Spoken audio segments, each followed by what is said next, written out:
Gente querida do Terror Nada, sou o Romário Filho e acredito ser conversando que a gente se entende. Conversemos então. E hoje conversaremos sobre o quê?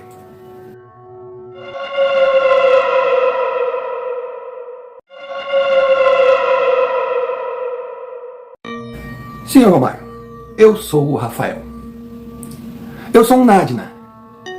E descobri ser um Nádina a partir da sua frase, a vida pronta. Eu penso igual.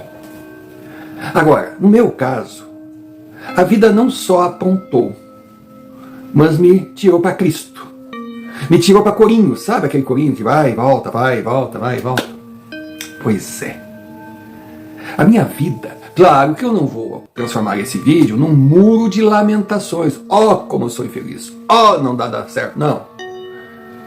Mas eu confesso, sem medo de errar, que se o homem lá em cima, aquele que decide a hora da gente voltar aqui para a Terra, me mostrasse como seria a minha vida e perguntasse se eu gostaria de vir para cá e passar por tudo isso, eu diria para ele, sem medo de errar, eu até posso ir, mas me dá um tempo assim para pensar, tipo uns 2 milênios. Porque foi punk. Não sei se foi, se está sendo ou se sempre será.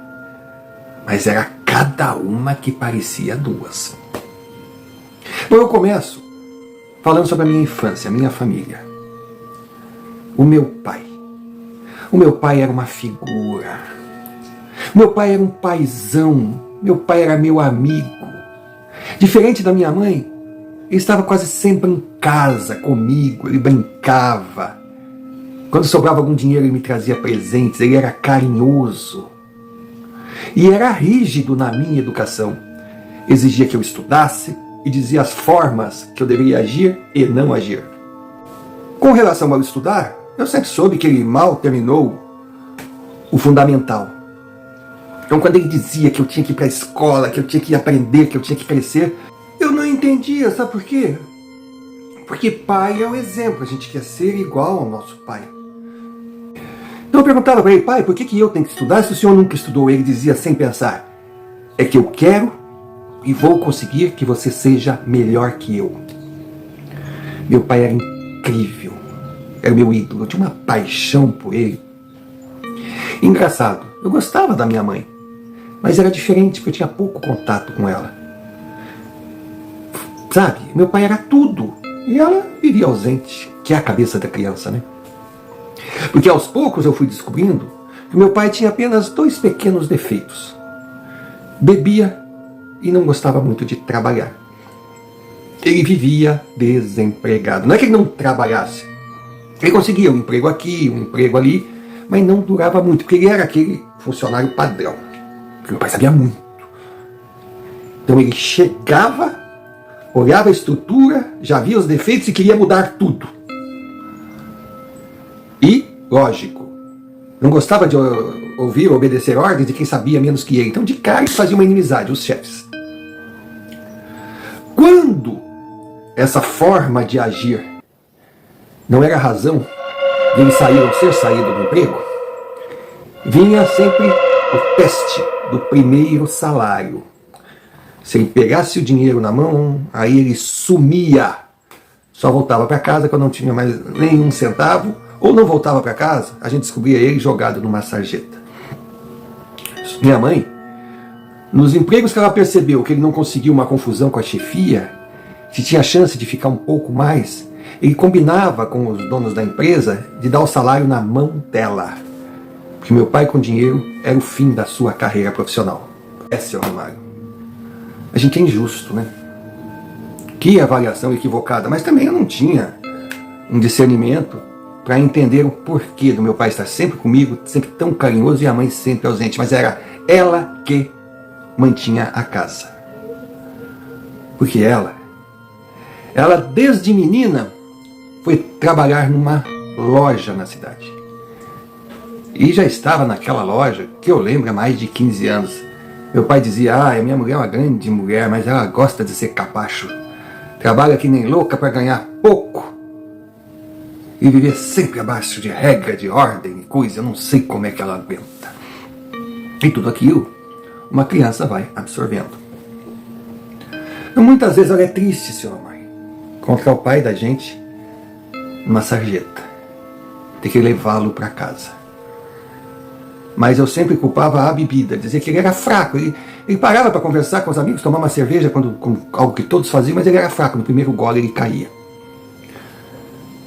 A sorte que nunca um colega meu tentou fazer bullying, citando meu pai. Primeiro que eles não eram nem loucos, porque eu nunca fui pequeno, nunca fui fraquinho.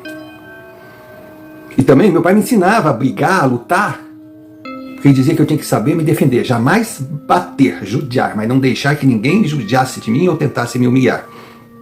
E fora isso, meu pai era só mais um bêbado, não era o famoso bêbado da cidade. E dessa forma eu cresci. Cresci amando meu pai e brigando com a minha mãe. Nossa, se eu pudesse reescrever minha história, como eu admiro a minha mãe. Mas o tempo passou e eu cheguei aos meus 10 anos de idade. Estudava numa boa escola ali perto de casa. Numa escola pequena onde todos os alunos se conheciam, as famílias se conheciam. E tinha um professor, o professor Plínio. Naquelas escolas, eu não sei como é que é hoje, mas não era um professor para cada matéria. Era um para aquela sala. Então ele dava basicamente aula sobre todas as matérias. Ele era um clínico geral. Uma ou outra vinha professores diferentes. E o Plínio era um desses professores que comandavam a sala, no caso, a minha. Ele era muito legal, ele era muito divertido. Já era velho, já devia ter uns 30 anos. Mas era gente boa. Gente boa até um dia que bateu o sinal. E, como sempre, eu saí. Mas, quando eu estava fora da escola, eu lembrei, puta, cabeça oca. Eu esqueci um caderno na carteira. E voltei. Ai, eu não deveria ter voltado. Eu deveria ter levado a surra que a minha mãe me daria. Eu deveria, sabe, aturar o que meu pai me diria, me chamando de irresponsável, que o que eu queria ser na vida agindo daquela forma. Eu preferia ficar de castigo, ficar sem assistir os meus filmes favoritos na TV. Porque na época não era a época do celular, era da televisão. Quisesse castigar, cortava a TV. Eu não queria ter visto aquela cena. Quando eu cheguei, o meu coleguinha, o Marco, ele estava na carteira, assim, de barriga para cima, com a calça abaixada, e o Plínio passando a mão no corpo dele.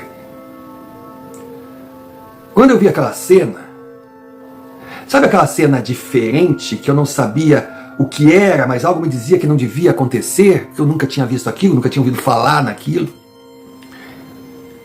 E quando o Plínio me viu na porta da sala, ele saiu que nem um louco, fechou a porta e me prendeu lá dentro. Eu levei um susto. Enquanto isso, o Marco chorando e coisa, sabe, puxando a calcinha, assim, a calça. Fui muito nervoso. Eu disse, ele vai me bater, eu sei lá o que eu estou fazendo aqui. Mas não, ele foi, ele, sabe, tinha a porta, a gente andava em linha reta, assim, era a mesa, a lousa do lado esquerdo, à direita eram as carteiras, né, os bancos escolares. E o Marco estava justamente deitado na mesa do professor, naquele estado que até hoje eu não sei definir, ou não sabia na época. Mas o Plínio foi, voltou, aí o Marco já estava em pé, se arrumando, ele chegou cheio de carinho, assim, calma filho, calma. O Marco tentava se desvencilhar, assim, vai para casa, vai. Mas lembra do que nós combinamos. Aí o Marco saiu, meio na saída, assim, meio que bateu em mim, abriu a porta e foi embora. Ele era um pouquinho maior que eu. Aí o Plínio chegou, parece que eu estou vendo, aquele homem era um monstro, de gigante. Abaixou e disse, tá com medo de mim? O que é isso, Rafael? Sou eu, professor Plínio. Tô com medo não tô não, só quero ir embora. Não, tudo bem, claro, tu pode ir embora, não vou te fazer nada demais, nada de mal, não. Mas sabe, o que tu viu aqui não devia ter acontecido. Não podia ter acontecido.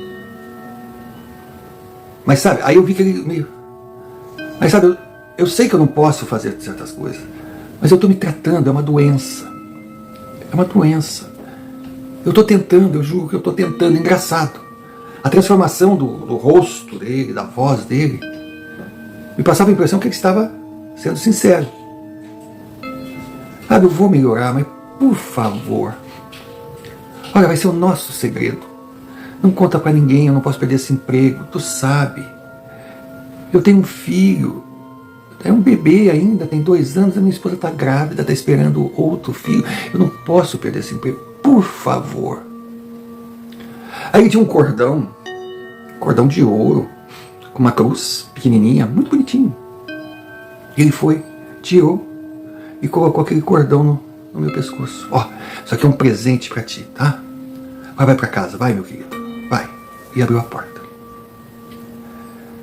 Senhor Romário, eu peguei aquele corredor, olha que nem peguei o caderno, para ver o estado que eu fiquei. Ai, aquele caderno, que eu tinha que esquecer. Aí quando eu saí da escola, eu tremia. Eu tremia de uma coisa na cabeça. Olha, honestamente, se na hora que eu abri a porta, que o Plínio me viu, se ele tivesse dito: oi, Rafael, tudo bem? O que tu faz aqui? Eu não, eu esqueci meu caderno. Ah, pega ali, sem problema. Eu ia pegar o caderno e dar tchau e ir embora. Mas apesar de eu ter achado estranho aquela cena, com todo aquele desespero, eu sabia que o que ele estava fazendo ali era muito errado. Aí eu atravessei a rua, já tinha uma calçada do outro lado da escola, onde tinha uma mata, um bosque. Aí eu peguei aquele cordão, tirei, apertei assim e disse: eu não quero isso. E joguei. E segui para casa. Para casa, e olha a cabeça de uma criança, pensando se eu tinha jurado ou dado a minha palavra, que eu não contaria. Porque se eu tivesse jurado ou dado a minha palavra, uma promessa, eu ficaria entre 2 polos, porque meu pai sempre me disse: tudo aquilo que você achar importante, certo ou errado, conte para mim. Não guarde segredo para mim. Porque se fizer assim, eu não poderei ajudá-lo, ou nem te mostrar a forma certa de agir. Mas em compensação ele também dizia que ninguém é obrigado a prometer, mas se promete, tem que cumprir. Aí eu fiquei aliviado. Porque com o Plínio, eu não prometi nada, eu só falei aham. Ai, graças a Deus que eu não sou aquele cara que na hora que precisa mostrar a inteligência dá uma de gênio. Não, eu fico travado, eu fico do aham. E eu cheguei em casa. Eu cheguei em casa para variar. A minha mãe não estava trabalhando. E o meu pai já tinha preparado a comida para mim. E estava arrumando a casa ali. Porque ele, do jeito dele, ele era parceiro. Se bem que, digamos que fosse um gigolô profissional, não, gigolô profissional não fica legal. Que ele fosse um gigolô que trabalhava para merecer o dinheiro que a mulher dava para ele. É mais ou menos assim, não sei. Mas daí eu cheguei, o pai estava ali na cozinha. Aí eu olhei para ele assim, ele me conhecia. E aí, como é que foi a escola? Eu digo: foi bom, mas eu não gostei do que eu vi. Ele disse: mas o que tu viu? Aí eu disse: ai pai, eu não sei o que eu vi. Eu sei que eu tinha saído da escola e tinha esquecido o caderno. Aí pensei, digo, a minha mãe vai bater e tá. O que tu viu?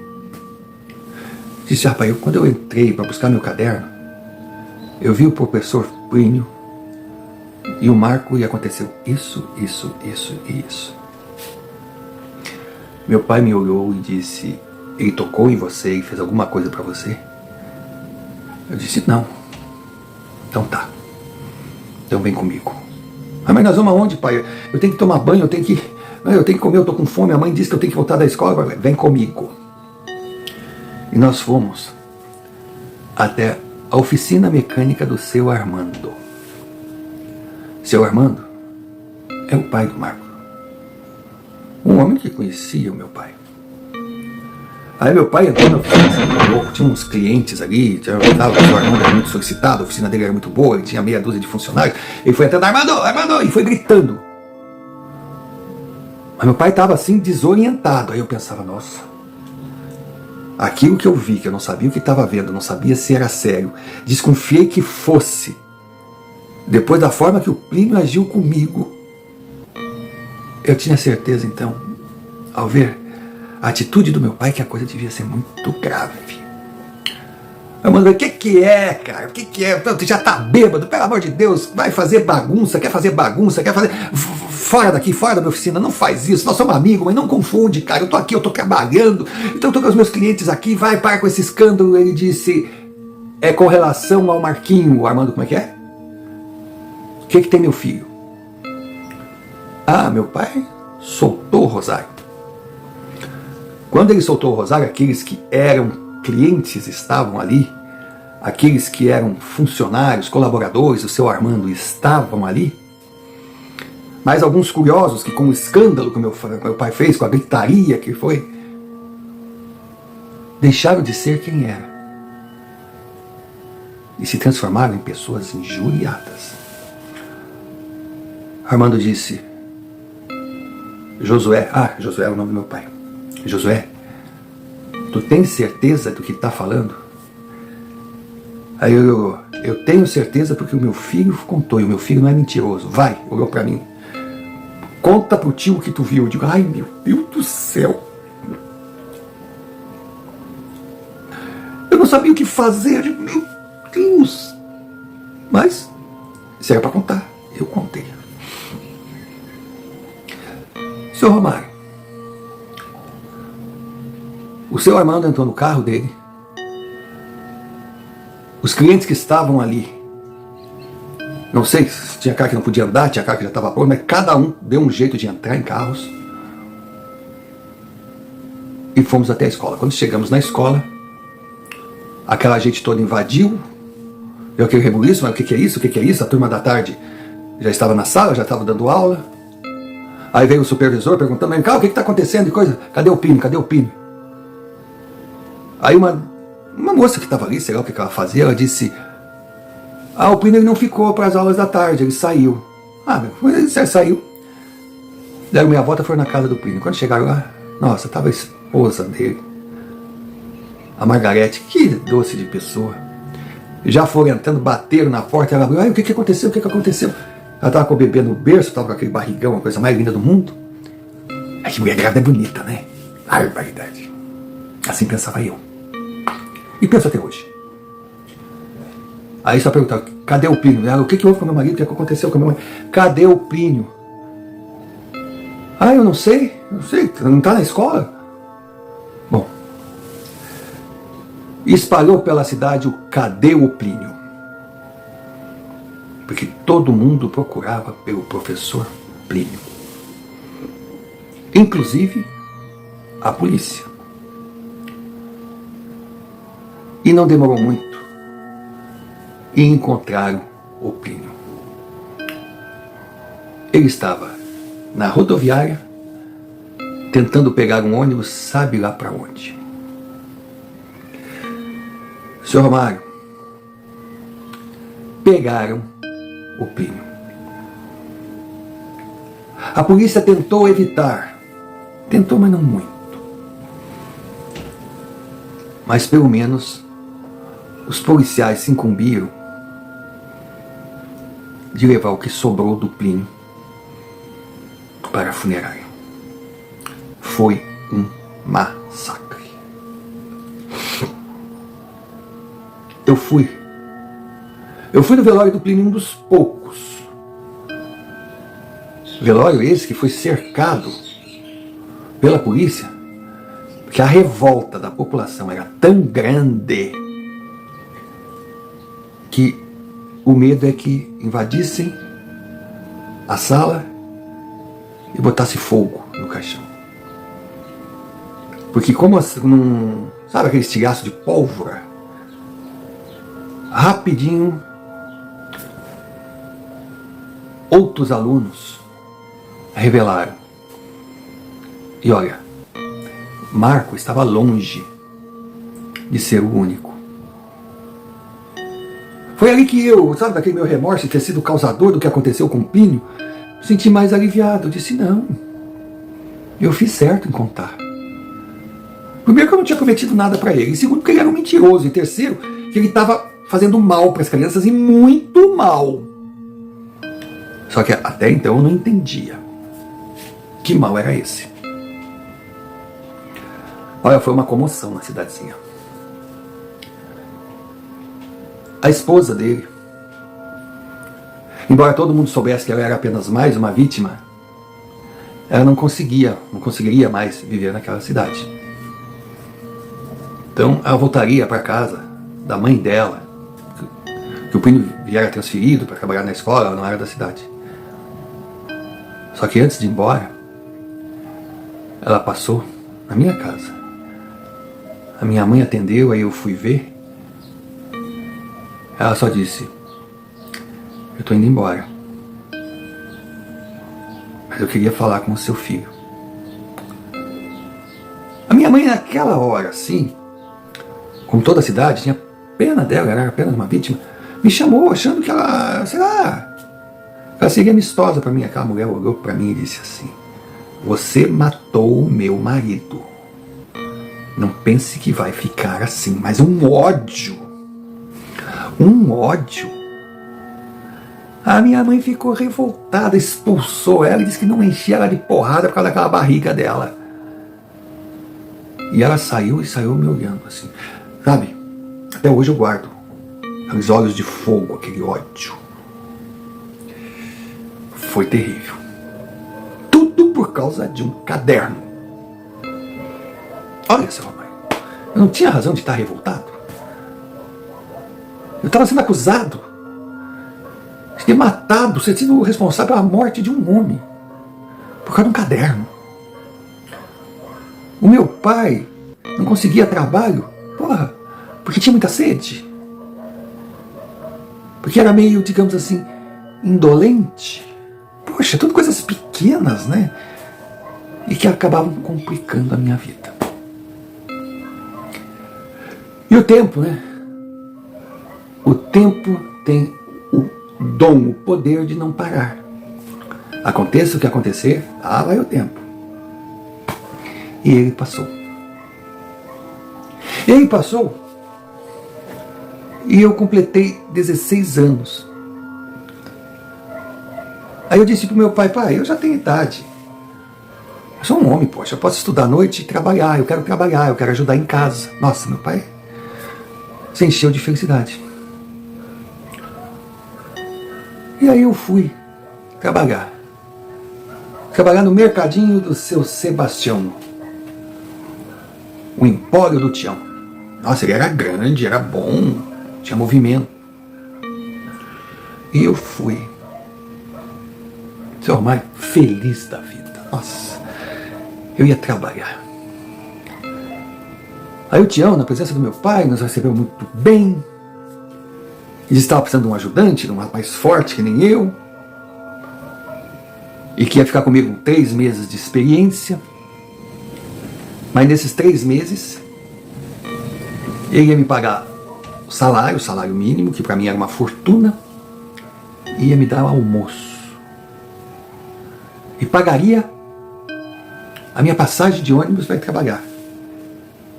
Eu disse: ai, que beleza, eu vou ter almoço e a passagem de ônibus eu venho de bicicleta. Eu ainda perguntei: pai, se eu não vier de ônibus, se eu for de bicicleta? Meu pai olhou pro seu Tião assim e disse: tem algum problema? Não. Mas é o que eu pago para os meus funcionários aqui, ele vai ter o mesmo direito. Mas se ele for aprovado, depois dos 3 meses eu assino a carteira dele e pago um pouquinho mais que o salário. Eu digo: nossa. Seu Romário, eu era a cara da felicidade. Eu fedia a realização. Eu tinha um orgulho. Ele me deu um guarda-pó preto. Quando eu colocava aquele guarda-pó, eu me sentia o profissional. Mas eu trabalhei. Passou o primeiro mês, passou o segundo mês, já estava para terminar o terceiro mês. Aí eu quieto, eu achava que era normal, sei lá. Mas ele falou que ia me pagar o salário. Eu digo: mas ele não comentou quando, porque ele não tinha pago 1 centavo. E o almoço Seu Romário. Ele tinha um empório embaixo, era uma loja grande, e morava em cima. Olha, eu vou dizer uma coisa. O cachorro dele nunca me olhou assim com muita simpatia, porque eu acho que eu peguei a comida do cachorro, porque era o resto dos restos. Sabe o que é alguém trazer um prato pra ti e tu vê o bife mordido? A coxa de frango mordida? Bom, e também, era meu primeiro emprego, ele me disse que daria almoço, ele não falou na qualidade, eu não queria incomodar meu pai. Aí quando terminou o terceiro mês, depois de eu me arrebentar trabalhando, ele chegou para mim e disse: olha, valeu, muito obrigado, mas você não aprovou. Você não é aquilo que eu estou precisando. Ai, mas foi uma decepção tão grande, porque eu fui na sala do homem achando que eu ia ser elogiado, que seria até promovido para gerente, que teria minha carteira assinada, que teria meu emprego. Foi uma ducha fria, mas daí eu disse: tá bom, uma pena, desculpa, mas cadê o meu dinheiro, cara? Meu dinheiro. Mas que dinheiro? Eu disse: ó, o dinheiro do meu salário, o senhor não me pagou para trabalhar aqui ainda. Ele disse: tá louco, rapaz? Claro que eu paguei, deixa de ser mentiroso. Eu olhei: o senhor tá me chamando de quê? Ah, tá igual teu pai, que tá mentindo. Mas eu dei uma porrada naquele velho, que ele caiu para trás assim, aí vieram as meninas que trabalhavam pra gente tirar. Que é isso? Sai daqui, sai daqui, sai daqui. E o outro estagiário que tinha já entrado pro período de 3 meses, nossa, todo paparicando, velho, achando que ele ia ser diferente de mim. E eu saí batendo porta. Quando eu saí batendo porta, cheguei em casa, meu pai, em casa. Aí ele: ô meu filho, o que tá fazendo aqui essa hora? Aí eu fui mandado embora. Ué, mas mandado embora por quê? Aí eu não quis, sei lá, já até por vergonha, porque para não dizer pro meu pai que eu não tinha aprovado no emprego. Ele disse: ah, é que aquele velho disse uma coisa que eu não gostei, eu enchi a cara dele numa porrada. Meu pai me pegou pelo braço: escuta aqui, rapaz. Aí brabo, me jogou no sofá, botou o dedo na minha cara. Que história é essa de não respeitar o patrão, de não respeitar o chefe? Tu tem que ser mais humilde, tu não pode ser igual a mim, tu vai ser melhor que eu. Tu vai fazer o seguinte, tu vai lá agora, não precisa pedir um emprego de volta não, que ele não vai te dar, mas vai pedir desculpas, porque tu não pode ter essa fama na cidade, tu não vai conseguir trabalhar. Mas eu disse: mas pai, eu trabalhei 3 meses e ele não me pagou um centavo. Meu pai olhou: como é que é? É, pai. Quando eu fui cobrar, que ele me ofendeu. Poxa, eu achava que eu tinha direito àquele dinheiro. Eu não sabia que por estar em 3 meses de experiência, ele não era obrigado a me pagar se eu não aprovasse. Ah. Meu pai disse: ah, é? Aí me levantou. Ah, meu filho, tu não tá mentindo pro meu pai, né? Pro teu pai, né? Eu disse: eu não sou mentiroso. Não, tá. Vai, o almoço tá ali, tá? Eu disse: almoço? Mas que almoço, pai? O senhor não sabia que eu ia chegar essa hora? Não, mas é o que eu ia comer, pode comer. E o senhor, pai? Ah, eu tenho uma coisa para fazer na cidade. E saiu. Olha, seu Romário, eu não sei o que meu pai disse por Sebastião. Eu sei que ele voltou para casa com 4 salários. 3 que eu tinha direito e 1 por uma gratificação, um reconhecimento pelos bons serviços prestados, mas infelizmente a empresa estava com dificuldade e não poderia contratar. E todo o dinheiro do Vale Transporte. Meu pai chegou e disse: ó, tá aqui. Eu disse: pai, ele pagou? Ele se equivocou lá, mas tá aqui o teu dinheiro. Eu digo: ó, pai, vamos dividir aqui isso aqui. Não, filho. Se você quiser dar esse dinheiro para alguém, dá para sua mãe, não para mim. Tá bom? Essa é uma. Esse era o meu pai. Tudo bem que ele gostava de beber. Tudo bem que ele não gostava muito de trabalhar. Tudo bem que ele dependia da minha mãe. Mas ele foi o melhor pai do mundo. Eu digo foi, porque Porque numa dessas noites que jamais deveriam ter existido, o meu pai não chegava em casa, eu fui atrás dele, estava chovendo, ele estava num ponto de ônibus encolhido, molhado que nem um pinto e bêbado.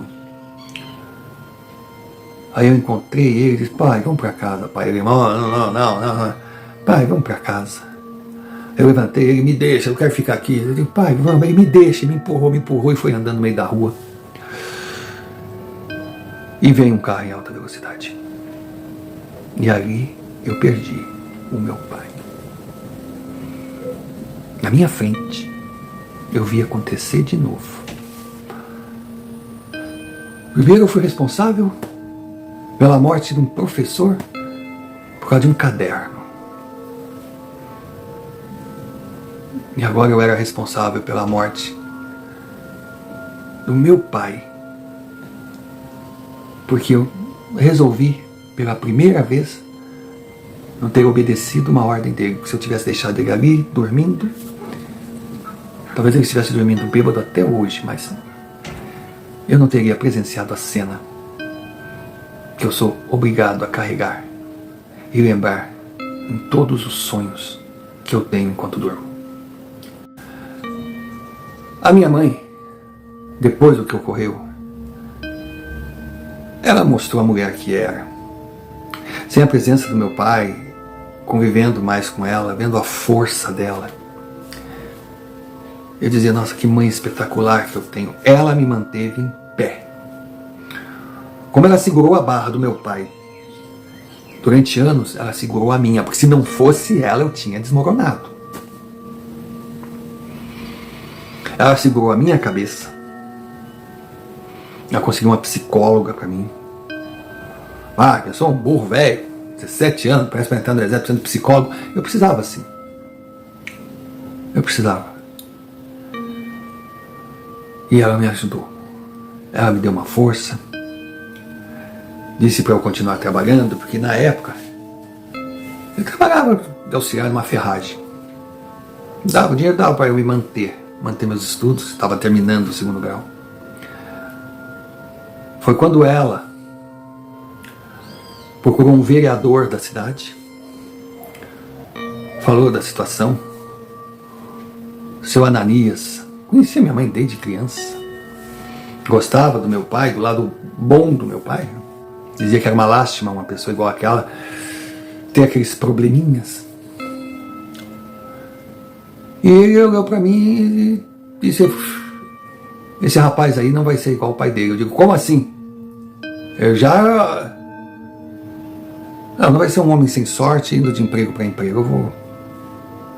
Faz o seguinte: continua na ferragem, que eu vou falar com o prefeito.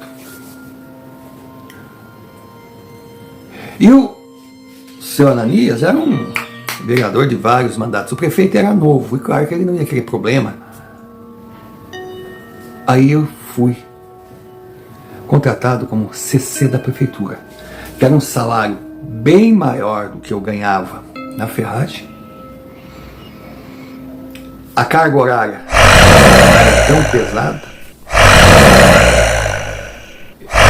Eu entrei no concurso, fui efetivado como funcionário da prefeitura, terminei o meu segundo grau, entrei na faculdade e estudava à noite numa cidade perto da minha, onde tinha universidade particular, onde eu tinha uma bolsa, porque eu era um bom aluno, e eu podia fazer 3 cadeiras por semestre. Claro, demoraria um pouco mais para me formar, mas eu estava estudando, eu ia me formar. Eu estava no caminho certo. E na faculdade, eu conheci a Regina. Ai, a Regina. Foi aquele primeiro grande amor. Namoradas eu tive muitas. Mas a Regina foi o meu amor. A Regina não era que nem aquelas menininhas que eu namorava. A Regina era uma mulher. A Regina era maravilhosa. E não demorou muito para eu montar um apartamento e ir morar com Regina. Os planos eram casar, mas só depois que eu me formasse. Mas a gente já morava junto, a gente era marido e mulher. Nossa, e a gente vivia um amor assim, algo inacreditável. Tão inacreditável que só eu acreditava. Eu realmente amava aquela mulher. Mas digamos que ela gostasse um pouquinho de mim.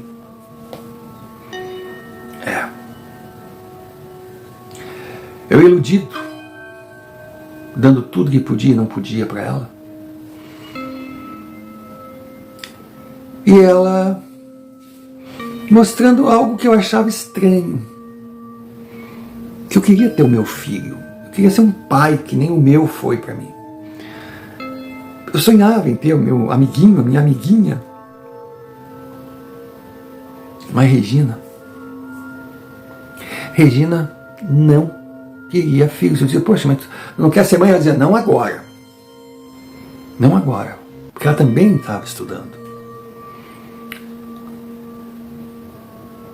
Quando a gente se formar, quando a gente já tiver uma estabilidade, quando já estivermos lá perto dos 30 anos, a gente pensa em filhos. E assim eu ia.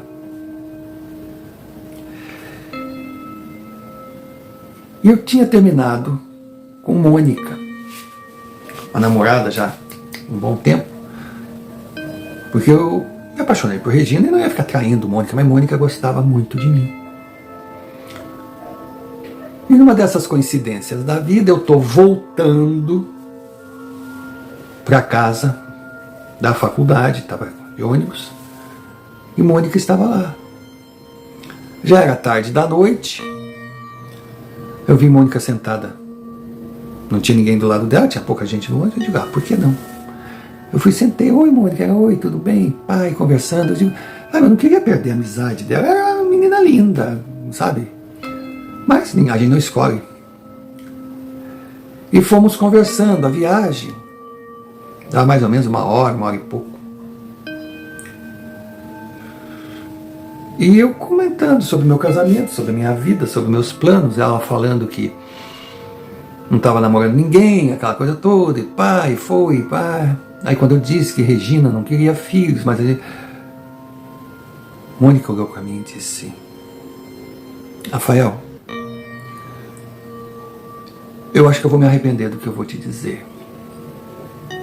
Na verdade, eu não deveria te dizer, eu não tenho nada a ver com isso. Tu fez a tua opção. Tu me fez sofrer muito, mas eu tenho um carinho muito grande por ti, eu te admiro, eu acho que tu não merece. Mas a Regina não quer um filho. Mas eu acredito que não seja que ela não quer um filho, ela não quer um filho teu. Eu digo, eu não entendi. Ela disse, a Regina, ela tem um caso com o Dr. Sérgio. Quando eu olhei para ela, Dr. Sérgio, aquele do carro importado, ela meio que riu, achou estranho. Aí disse, E pelo que eu sei, pelo que todo mundo sabe, a Regina só está esperando que, segundo a esperança dela, o Dr. Sérgio vai largar da família para ficar com ela. Enquanto ele não se decide, ela vai te aturando. Senhor Romário, pensa na minha cabeça. O que a vida queria comigo? Meu Deus. Primeiro, eu fui responsável pela morte de um homem por causa de um caderno. Depois eu fui responsável pela morte do meu pai porque eu desobedeci uma ordem dele.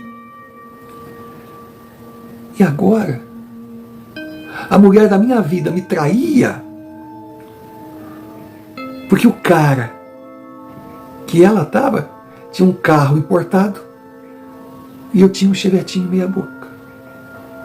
Veja a minha cabeça, seu Amaro, ali eu já não era mais criança. Mas eu era uma imaturidade fora da realidade. A viagem para minha casa depois parou no tempo. Foi um silêncio. Eu cheguei em casa, o amor da minha vida, a minha Regina, já estava deitada. E aí eu digo, bom, lá vou eu ouvir que ela está com dor de cabeça de novo. Aí eu deitei e comecei a fazer carinho nela, deixa. Aí eu cantei, para, não tô afim, eu tô com dor de cabeça. Eu disse, o que é, amor? Não tá confortável? Eu não tô bem, deixa eu dormir, não me incomoda. Eu digo, tu preferia estar no banco de trás do carro do Sérgio? Ela deu um pulo. Bom, eu não vou entrar em detalhes dessa discussão, porque não leva a nada. Eu sei que ela conheceu um lado do Rafael que ela não conhecia. E eu também fui apresentado para ele. Mas no outro dia, de manhã cedo, ela nem dormiu e eu passei sentado no sofá, na sala. Ela pegou os panos de bunda dela, porque tudo que estava ali no apartamento era meu, foi embora e eu nunca mais vi.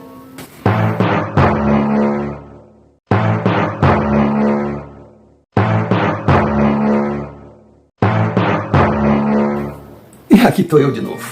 É um saco, né, minha gente? Todo vídeo, pedir uma pausa e repetir. Inscreva-se, deixe o like, comente. Alguns devem até correr essa parte. Normal, talvez até eu correria, mas eu só faço isso realmente porque é muito importante para o canal. Então eu acredito que você seja um Nadina. Acredito que concorde com o porquê do nosso canal existir. E já deve ter assistido o vídeo, muito prazer, eu sou o Terror Nadina. Para entender o que é o terror Nadina. Que terror, quando a gente fala, parece aquela coisa assim, o sobrenatural, o tenebroso, o assustador. Mas não, aqui é o terror dos Nadinas. Terror lúcido, que a gente sabe que o sobrenatural nada mais é que vários universos paralelos, desconhecidos, e que a gente tem sim que tentar conhecer o máximo possível desses universos. Porque esse aprendizado fará parte da nossa evolução, mas tem que ser tudo com muita calma, que as respostas não estão no repetir perguntas ou no sair desbravando terras desconhecidas. Não, a gente tem que estudar, entender, respeitar e principalmente buscar aprendizado com as pessoas que nos cercam. Existem várias formas, eu escolhi daqui porque a gente tira lições de experiências vividas por gente igual a gente.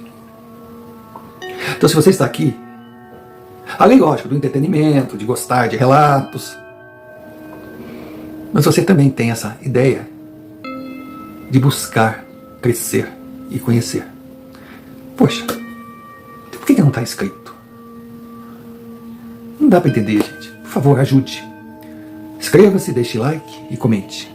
Esses 3 cliques será a forma que você terá de registrar a sua presença aqui, mandando o recado para o YouTube. O canal é legal. Vale a pena, né, livrá-lo dessas amarras de algoritmos, passar a notificar os seus vídeos para que alcance o maior número de pessoas possível. E lógico, se achar que a gente merece, o QR Code está aqui do lado, pode enviar um Pix através dele ou direto aqui no Pix que está abaixo. Qualquer centavo. A sua ajuda será fundamental. E, para concluir, se você faz parte do grupo que envia suas experiências via e-mail aqui embaixo, a gente só tem a agradecer. Porque são esses relatos o combustível que move a engrenagem. Então, minha gente, muito obrigado. Um abraço para vocês. É muito bom tê-los aqui. Que vocês são a razão da gente existir. E vamos que vamos. Continuemos com o relato. Principalmente para os padrões da minha cidade, que é aquela cidadezinha assim, que, sei lá, funcionário do Banco do Brasil é rico, é elite. Não existe aqueles milionários, não. Uma cidade agrícola que tinha 2 empresas relativamente fortes, responsáveis aí as duas juntas por 2.000 empregos, tinha um bom comércio, mas continuava sendo aquela cidadezinha de seus 50 mil habitantes que todo mundo conhecia todo mundo. E eu vivendo. Pasme, seu Romário. Eu estava quase para casar. E com Mônica. Não porque ela me contou da traição de Regina. Não. Mas por toda a sua grandeza e por toda a sua demonstração de carinho e respeito por mim, por sua coragem e por outras qualidades que com o tempo fui descobrindo nela, eu do nada despertei. Aquela era a mulher da minha vida. Eu não tinha por ela aquela paixão louca que eu sentia por Regina. Mas daí, lógico, com o tempo eu descobri que aquela paixão nada mais era que uma mulher com alta quilometragem de cama pegou um cara, digamos, demasiadamente inexperiente, deu um banho de perereca e ele apaixonou. Mas o que eu sentia por Mônica era bem maior. E eu lembro que eu fui numa obra da prefeitura, estava voltando para casa, e Mônica tinha pedido para que eu parasse lá, que a pegasse no trabalho. Eu estava aguardando quando o seu Romário, ele apareceu na minha frente. Ele quem? Plínio. Sabe quando a gente leva aquele cagaço, mas pensa num cagaço. Eu digo, meu Deus do céu, o que é isso? Aí eu fui abrir a porta. Quando eu saí do carro, ele não estava mais ali. Eu digo, que coisa estranha, meu Deus. Aí entrei no carro, Mônica entrou, me viu meio estranho. Aí perguntou o que tinha acontecido. Eu disse, lembra do Plínio? Assim, claro, tu me contou essa história. Pois é, eu acabo de vê-lo na frente do meu carro, assim, de pé pra mim. Ela, tira esse cara da cabeça, faz tanto tempo. Para com isso. E eu parei. Aí deixei Mônica na sua casa, fui pra minha, cheguei em casa. Na época, eu tinha Larissa. Larissa era minha golden. Nossa, quando eu chegava em casa, aquela cachorra vinha. Aquela cachorra era cheirosa, ela era bonita, Larissa era tudo pra mim. Ela fazia uma festa maluca. Eu saía pela manhã, deixava ela lá em casa, sozinha. Ela tinha uma porta, na porta dos fundos, assim, um espaço para sair. Ela ficava no pátio, mas jamais saía do pátio. Larissa, olha, ela estava com 2 anos, mas eu não imaginava como seria a minha vida sem aquela coisa linda. Ela me recebia, fazia festa. Aí eu ia passear com ela. Aí voltava, ela comia e dormia do lado da minha cama. Eu costumava deitar, assistir um programa de televisão, ouvir uma música, mas a Larissa sempre comigo. Aí eu tô deitado vendo minha TV, a Larissa começa a latir, ela não era de latir. Aí quando eu olho no meu quarto, ali estava ele, Plínio, olhando para mim. E Larissa, eu digo, Larissa, você tá vendo o mesmo que eu, Larissa? Aí eu disse, Larissa, pega, Larissa. Ela deitou e fez... Mas eu sou a cachorra, o que houve? Aí eu na frente. O Plínio não estava mais. Aí eu levantei, acendi a luz, fui no banheiro, a cara ela estava ali quietinha, moada, eu fui pedir desculpa para ela. Desculpa, descarreguei em ti. Sabe? Aí eu digo, fui pro canto assim, pode dormir na cama comigo. Mas aí foi perdoado. Ela veio, dormimos de conchinha. Mas aquilo não estava legal. Não estava. Aí, seu Romário, eu saí para passear com Larissa uns dias depois. Final de tarde. Ela começou a latir. Eu digo, meu Deus do céu. Aí foi que eu olhei, sabe, caiu a ficha, como se dizia antigamente. Eu caminhando não percebi que eu estava na frente da minha antiga escola. Me deu um arrepio. Aí Larissa saiu correndo, ela não era de fazer isso. Não era de correr. Eu trazia a coleira dela caso precisasse, mas ela sempre vinha do meu lado. Eu só usava a coleira caso viesse um cachorro, né? Aí ela começou a correr, eu fui atrás. Aí entra num espaço ali, que no passado tinha sido um bosque. Alguns terrenos foram loteados, mas tinha tipo uma pracinha. E Larissa está cavocando. Quando eu chego, ela está com na boca. Eu peguei. Era o cordão de ouro que o primo tinha me dado. Mãe, quando eu peguei aquele cordão, sabe uma tarde fria, meio assim, tipo outono, mas sem vento. De repente apareceu mais gelado ainda aquele vento. Larissa latindo, eu todo arrepiado, e aparece aquela figura. E ele chega perto de mim. A princípio a gente fica congelado. Mas de repente ele não fazia nada, só me olhava. Mas era Plínio assim pálido. Os olhos fundos. Uma coisa... Aí eu olhei pra ele, eu não sei nem de onde eu tirei força, eu perguntei: o que você quer comigo? É vingança? Você veio vingar o que eu fiz? A figura olhou: não permita. Essa maldição tem que parar. Ela não merece. Aí foi quando eu disse: ela quem? Ela quem? O que você quer dizer? Ela quem? Nisso eu ouço uma voz. É um casalzinho de jovens que estava saindo da escola. Moço, o senhor está bem? Eu digo: o senhor está bem? Eu, todo sem jeito, eu digo: tô. Eu olho para a Larissa, ela meio que... digo: tô. Vamos lá, Larissa. Aí saí andando, quando eu fui andando assim, eu ouvi o menino falar para mim: cara, dá maluco. E seguiu. Essa é a mãe. Eu não digo que eu estava com um problema, mas eu estava com uma situação. Eu tinha que resolver. Tinha que tentar resolver. Mas como? Primeira pessoa que eu lembrei foi do mecânico. Claro, ele ainda estava lá. Era mais velhão, mas ainda estava com a sua oficina.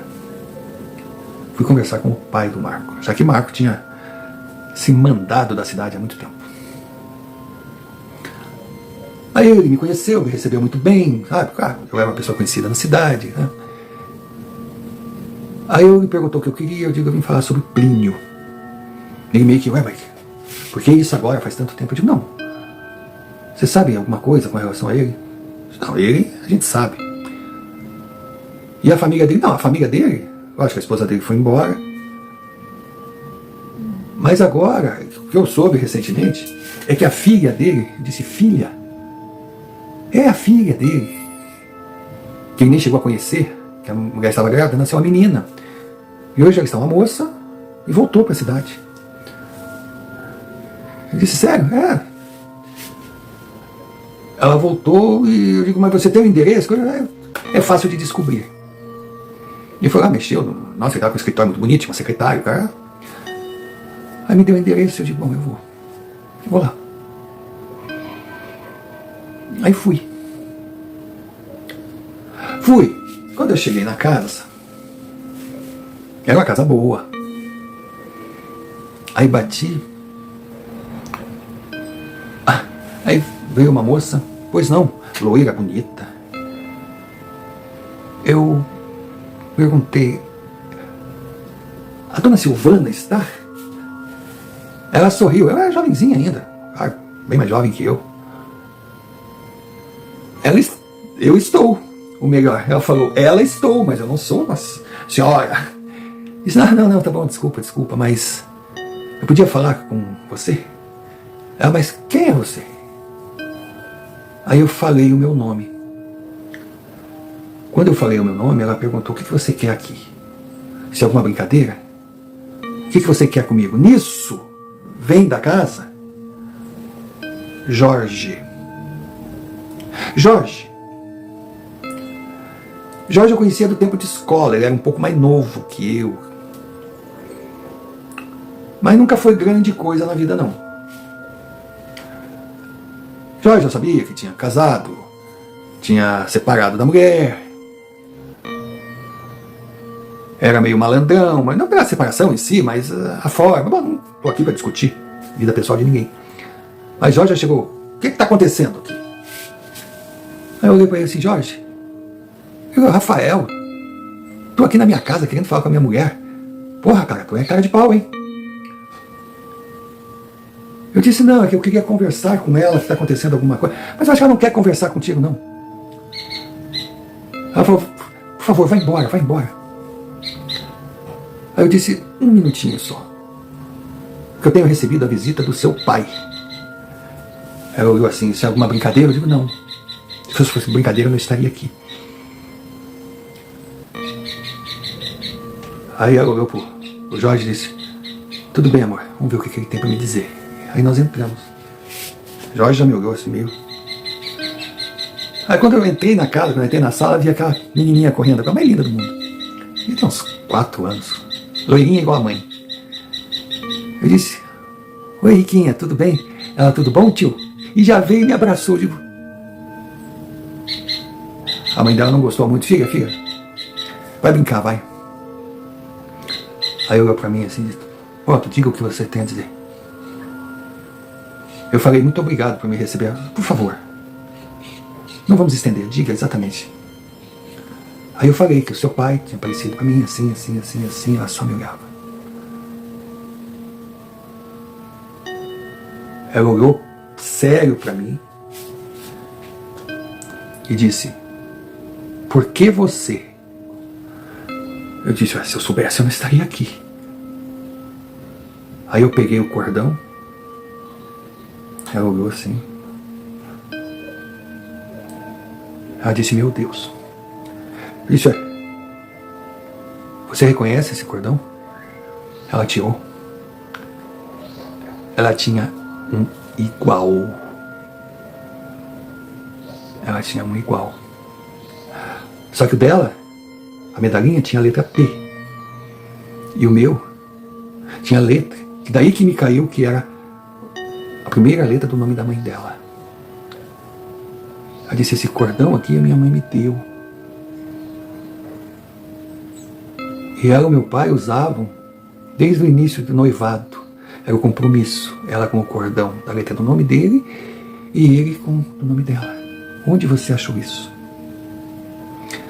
Aí eu contei a história do cordão e contei como eu encontrei. Seu Romário, aquela moça começou a chorar.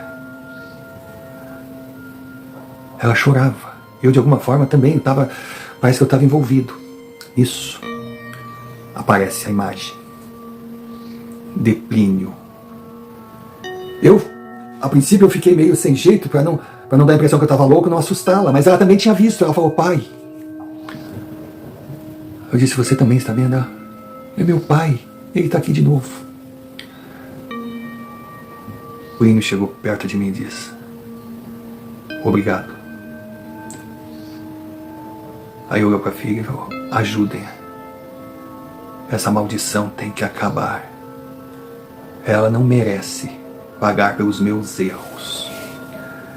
Nisso, Jorge entrou. Quando o Jorge entrou, aquela figura soltou um urro, uma coisa assim, sabe? A casa chegou a tremer. O Jorge com certeza não viu a figura, mas ele, o que está acontecendo? O que está acontecendo? O que está acontecendo? E nós olhamos. Estava aquele anjinho. A criatura linda de 4 anos. Em pé, olhando para nós. Depois que tudo aconteceu, foi aquela fração de segundo, não dá para explicar, não dá para explicar. É um turbilhão de muita coisa que se resume a nada. Aí eu olhei, Silvana me olhou, nós olhamos para a menina sorriu e disse, vovô tá brabo com o titio. Nós dois olhamos para Jorge. Senhor Romário, parecia claro. Aquele infeliz estava abusando da menina de alguma forma, ou pensando em abusar. Silvana teve um ataque, gritava, berrava, amava aquele vagabundo de monstro, e aí quando ele tentou crescer para cima dela, eu disse, aqui não comigo. Quando ele saiu batendo porta, eu volto depois, você não vai ficar assim, não sei o que, aquele papo de safado mesmo. A menina já chorando ali no canto, eu peguei, vem cá, meu amor, vem. Mamãe tá chorando, mamãe tá brigando com o titio, mamãe tá, meu vovô tá brava. Calma, filha, calma, calma, calma. Agora a valentia do tal do Jorge se desfez quando ele saiu na rua, porque acho que eu não comentei, mas eu estava com Lessie. Ela ficou no meu carro e a janela do carro estava aberta. Ah! Era lindo de ver, eu não tenho palavras para descrever. Mas esse cara recebeu uma mordida numa área estratégica que, olha, toda vez que ele pensar em fazer xixi ou agir como homem, ele vai lembrar de Lessie. E por impulso, nós levamos a menina numa clínica para ser examinada. Graças a Deus, ou graças a Plínio, nada havia acontecido com aquele anjo. Mas em conversa com uma terapeuta, a menina contou que o titio ia no quarto dela para brincar com ela, para passar a mão nela, para fazer assim, para fazer assado. Ela deu as suas explicações. Seu Romário, a coisa demorou mais ou menos uns 20 dias. Tempo suficiente para o delegado buscar o tal do Jorge. Tempo suficiente para ele levar umas porradas bem dadas de ser aberto um processo contra ele.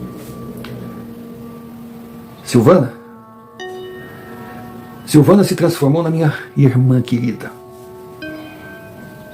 E a sua filha na sobrinha que eu amo até hoje.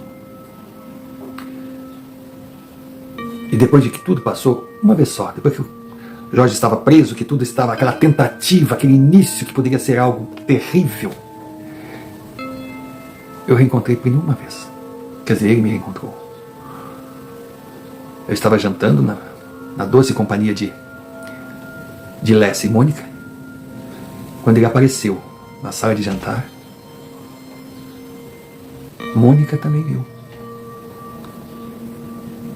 Ele só disse: muito obrigado. Agora eu posso seguir meu caminho. E que Deus abençoe você, a sua noiva, a sua parceirinha, e eu conheço e essas 3 crianças lindas que virão preencher a vida de vocês, dando origem a uma família maravilhosa. Família essa que com certeza vai encher de orgulho o meu amigo Josué.